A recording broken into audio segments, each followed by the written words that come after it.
My name is Daniel Carter. 2 months ago, I moved to the city for a night security job at an old office building called Harrington Tower. The building had 12 floors. At least, that's what everyone said. My shift started at 10 p.m. and ended at 6 a.m. Most nights were quiet. Too quiet. Just the hum of lights, the sound of the air vents, and sometimes the elevator moving by itself. The first night, the day guard handed me the keys and said something strange before leaving. "Whatever you do, don't use the elevator after midnight." I laughed. I thought he was joking. But he didn't laugh back. For the first week, nothing unusual happened. Until Thursday night. At 11:58 p.m., I was watching cameras in the security room when something caught my eye. The elevator display changed. It went from floor 1 to floor 13. I frowned. That was impossible. There were only 12 floors. The elevator doors opened on the camera feed, but the hallway camera on floor 12 showed nothing. No one came out. No one went in. The elevator just stayed open. Then at 12:02 a.m., it slowly closed, and the number 13 disappeared from the screen. The next night, I waited. 11:59 p.m. The elevator dinged again.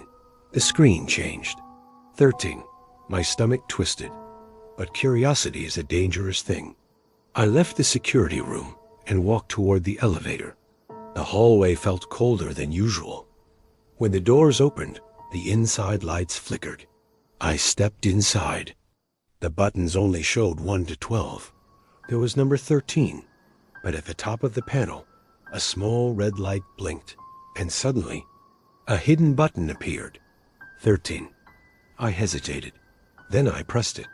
The elevator doors closed slowly. The lift started moving. Floor 2, 3, 4. But something was wrong. The elevator felt like it was moving much higher than the building allowed. The lights began flickering. Then the speaker crackled. A voice whispered, "Don't come here." My heart started pounding. The display changed. 13. The elevator stopped. The doors opened. And I immediately realized something was very wrong. The hallway outside looked like the building, but older. Much older. The walls were stained. The lights barely worked. Dust covered everything. It looked like the place had been abandoned for decades. But Harrington Tower was only 15 years old. I stepped out slowly. The elevator doors closed behind me, and the silence became overwhelming. As I walked down the hallway, I noticed something disturbing. The office doors had nameplates, but the names were scratched out. Every single one, except one, at the very end of the hall. The door read, "Security Office." My chest tightened. That was my job. I slowly pushed the door open. Inside was a security desk, just like the one downstairs, and on the desk was a photo of me.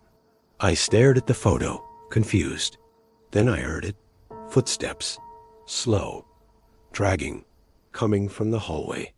My heart raced. I stepped out of the office and looked down the corridor. At first, I saw nothing. Then the lights flickered, and something appeared. A man, wearing a security uniform, walking slowly toward me. But his face was completely black, like it had been burned away, and when he spoke, his voice sounded exactly like mine. "You weren't supposed to come here." I backed away. "Who are you?" I asked. The figure tilted its head. Then it said something that made my blood freeze. "You." Suddenly memories hit my mind like a storm. An accident. A fire. A security guard trapped inside an elevator. Years ago. He died in the building, and the fire destroyed the secret 13th floor that was never officially listed. The man in front of me spoke again. "This place keeps the ones who die here." My voice shook. "So? You're a ghost?" The figure slowly shook its head. "No." Then it pointed at me. "You are." Suddenly the hallway lights shut off. Total darkness. When they flickered back on, The figure was gone. I ran back to the elevator and smashed the button. The doors opened instantly. I jumped inside. The elevator dropped rapidly. Floor 12, 11, 10. Finally, it reached the lobby. The doors opened. I ran straight to the security room. Everything looked normal. But something felt wrong.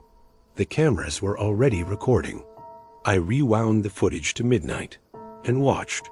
On the screen, I saw myself walk into the elevator. Then the doors closed. Minutes passed.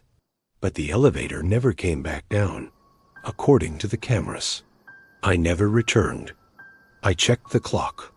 11:59 p.m. The elevator dinged.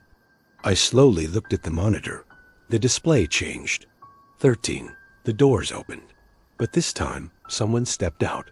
A security guard. His face burned and shadowed. He walked slowly toward the camera.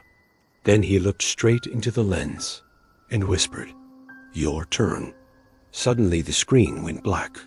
Behind me, the elevator dinged again. The doors were open, waiting for me. Subscribe for more.